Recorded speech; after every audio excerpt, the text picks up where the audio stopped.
Well, we spent a lot of time together talking through all the different ways that you, as data engineers, data architects, and business analysts, build really incredible analytics and Domo apps for your organization.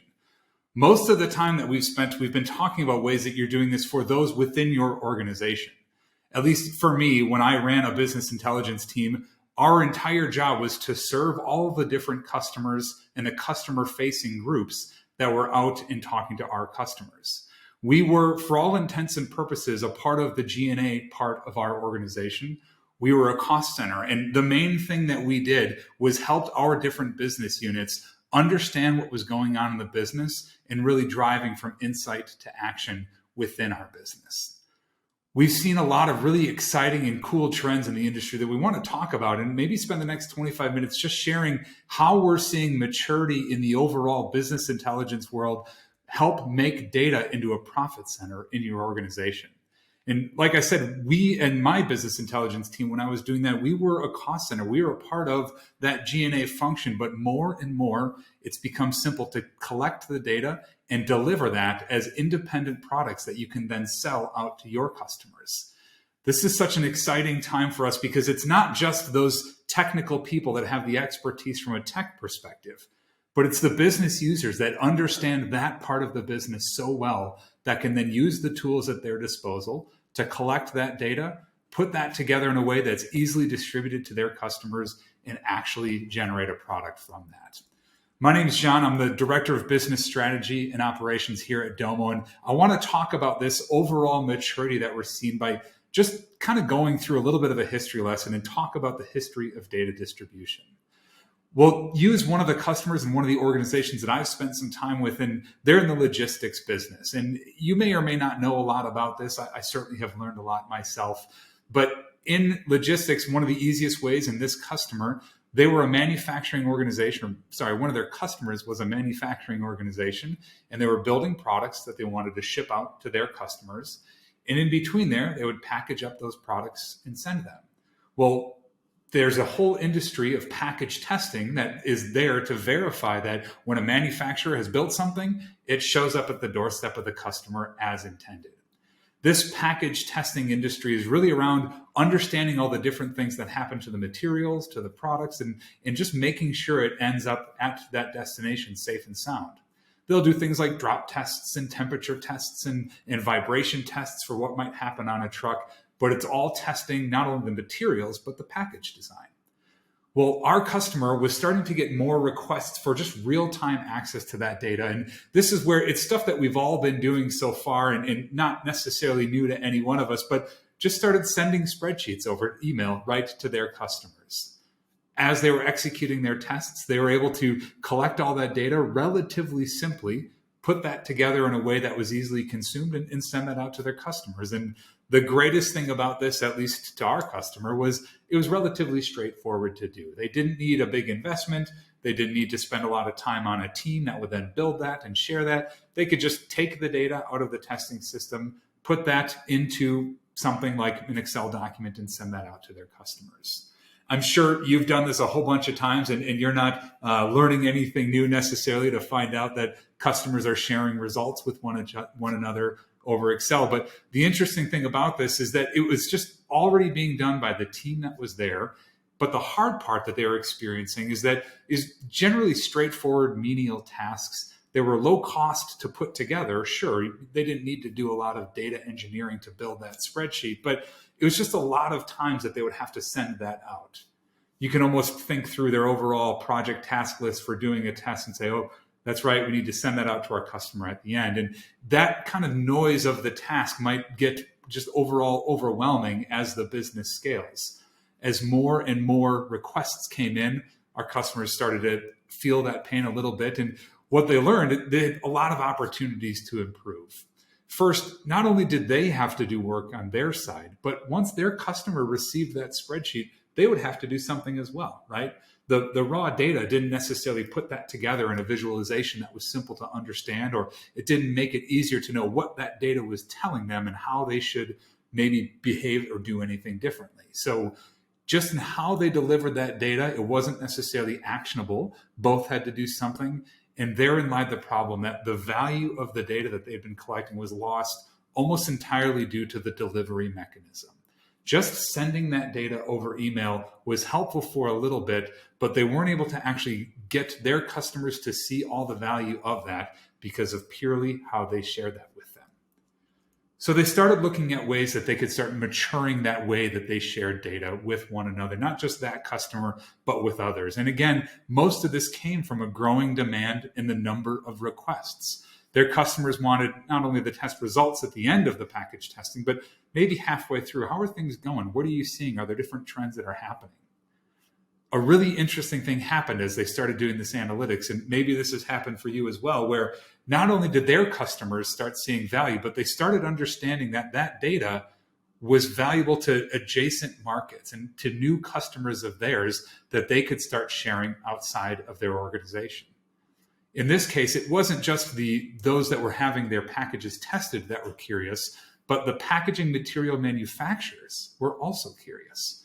For example, the corrugated cardboard manufacturer wanted to know what designs of corrugated are successful or failing more in these various tests. Corrugated manufacturers weren't necessarily their core market. It wasn't the primary customer that they were serving, but our customers started to understand that the data that they were collecting and the things that they had just in the normal flow of business presented a new revenue opportunity for their business. They had challenges that they needed to solve in that. And the first was just how would they get that out to all of the different customers? It's easy to think about, and this is likely your situation too. If I'm sending the same results or the same data out to all of my customers, that's relatively simple. But once the desires or once the use case across those customers varies slightly, having an automated way to deliver that became much more valuable. Embedded analytics was the great first answer to this problem, and overall that providing real-time access to data. And you can do this right inside of Domo. Many of you likely already are, where you're able to take all of the data that you're collecting from your business. You can build powerful insights that drive action for your customers, and then share that right within a dashboard or website that they would log into. This is powerful because it not only automates your part of that, but it provides more value to your customers as they no longer have to take that raw data and build something themselves. So that automation and building the overall delivery mechanism of the data made it much more simple for not only you to scale, but for your customers to receive and ultimately do something with that data. Still, we found after talking to them that the last step was really omitted. And arguably for them, that was the most important step. And that was, we're not looking to just deliver the data to them, not only just the analytics to them, but also looking for them to have an extensible product that they can start adding their data to, that they can start building their own analytics, that they can have a platform to do more and more around their business using the data you've provided for them. So in this case, these material manufacturers companies, they wanted to not only understand the testing frequency and what was happening, success rates with the different corrugated cardboard, but what types of packages were coming in and the design that they were selling to, so they could better understand, if I'm building for this type of customer, I can use this type of corrugated cardboard and know that the test results at the end will be successful more often than not. This is an incredibly exciting thing for our customer to find out that they can start building actionable products that their customers can use with the data they already have. That's the important part about how cool and exciting this is they were able to start generating revenue with everything and tools that they already had within their ecosystem. First, they prioritized, we needed that data to be immediately actionable and extensible. And just like we were saying, we needed to provide a way for them to deliver that data out to their customers and immediately drive that action and let them extend that and add their own data to it. The way that they did that, because each one of those customer environments had to be somewhat unique for their use cases, it drove a need for that to be a low-cost maintenance and simple to deliver. Many customers and organizations of ours simply did not want to build entirely new teams to drive this new business unit of delivering data products. They wanted to do that with the tools they had and the staff they already had on the teams today. Last, again, because it's so individual for each one of those customers that they are serving, they needed to make sure that that's customized and fully branded. And that doesn't need branded to Domo, but this capability to provide you as a customer to share to your customers.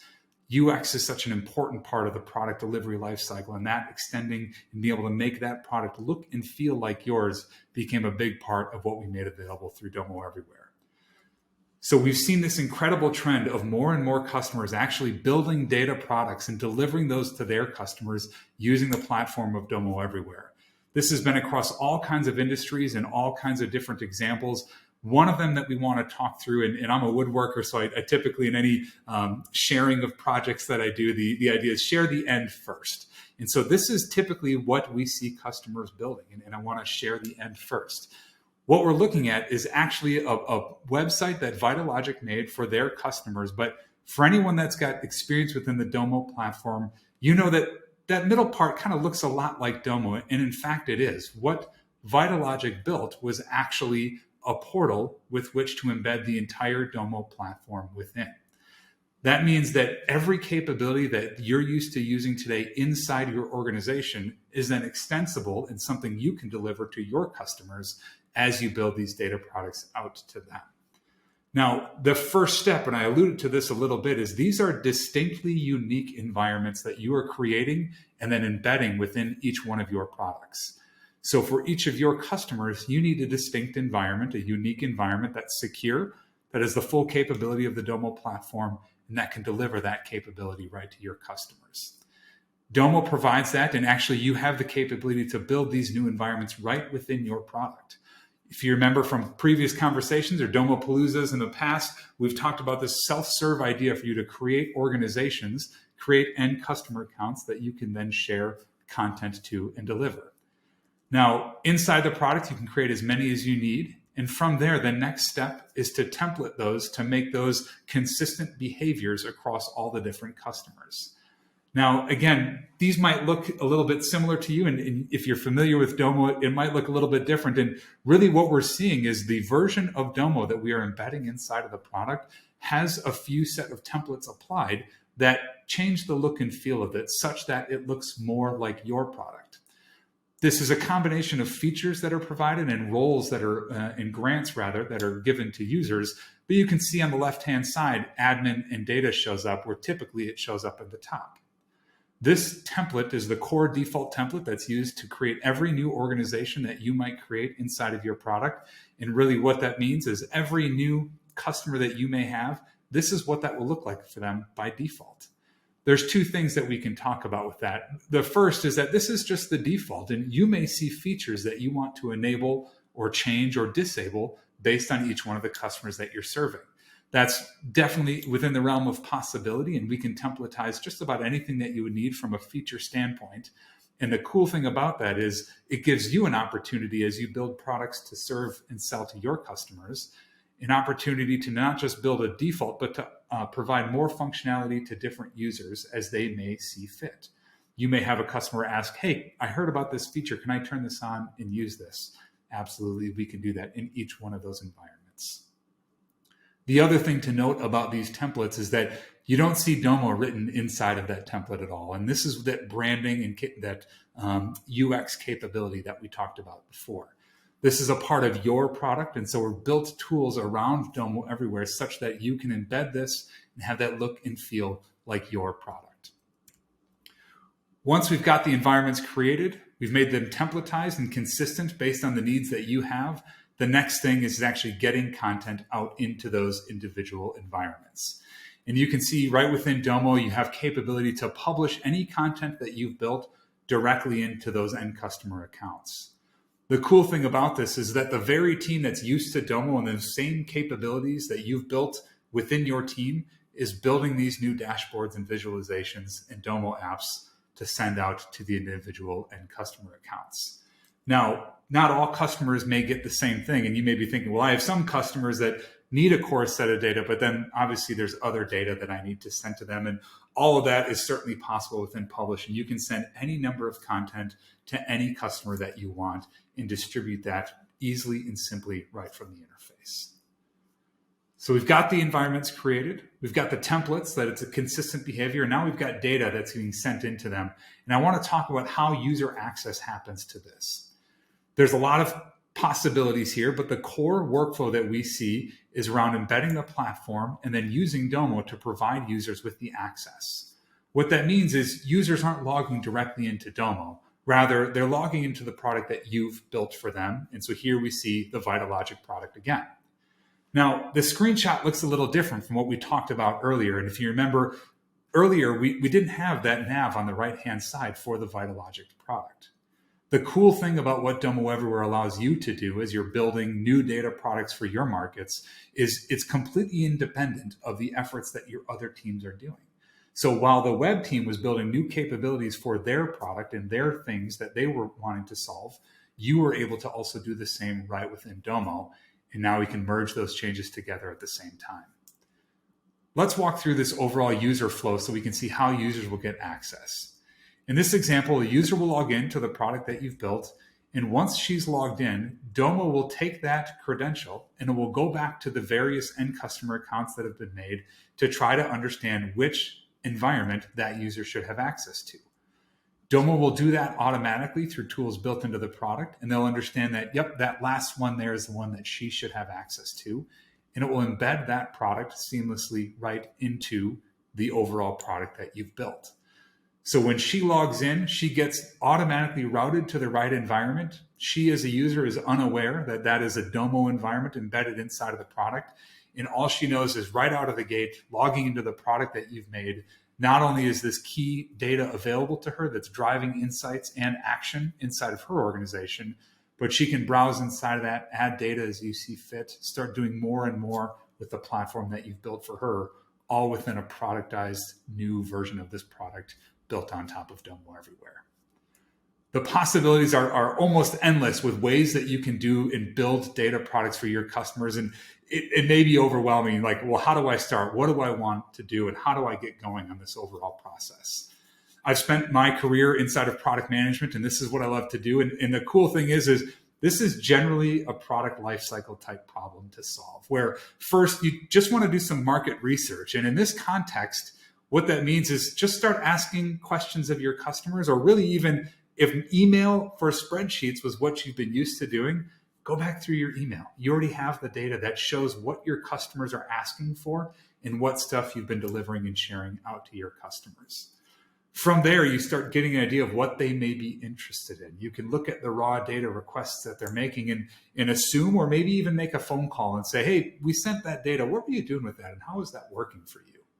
From there, you can start in your product lifecycle developing your minimum viable product or your MVP. And in this context, really, that just means building some dashboard layouts, putting some cards inside of that, analytics and different Domo apps that you think would drive action for your customers, and start gathering feedback around that whole process. This initial phase of market research and develop feedback is a pretty tight feedback loop. And so I encourage you to talk to your customers and find out what things they like, what things they don't like. My experience and going back to running a business intelligence team is we were already used to doing this. We would build dashboards for a different business unit and they would give us feedback right away. So hopefully these first two are things that you've already well practiced within your teams and you can just start building and sharing out to outside customers. The third step is the most fun and probably the hardest as it goes, just launching the product out to market and starting to share that with beta customers. In my habit, in my experience, I typically find a few customers that are really helpful, really a champion of what we're doing. They understand where we're going with the product, and in this case, understand the value of the data that you're providing for them, and they get excited about it and they want to share that feedback. I think you'll find that exact same thing where people want to be a part of this collaborative effort with you as you build these products for them to then understand what's happening in their business. Once you get that feedback, once you launch and you develop some pricing for that, you get to that last stage of maintain and measure. And this is where the whole process starts all over again, where you're not only doing work to build new things inside of that, whether that's a new dashboard, whether that's a change, a card inside of that, some new Domo apps that you've built for them, or just making little fixes here and there and the things that your customers are asking about and wanting to change. This is an overall feedback loop that you'll be doing over and over again as you build these new products and send them out to your customers. We're so excited about what this can do and what this means for your business and appreciate everything that you can share with us as we do that same product lifecycle with you. What are the new things that you're doing? How is it going? Are you building cool new products? What's those products like? What's the feedback you're hearing from customers? It's so great for us because it's that same collaborative environment now across all kinds of customers in all kinds of industries and things that get us really excited. We're looking forward to hearing what you build, and thank you for your time.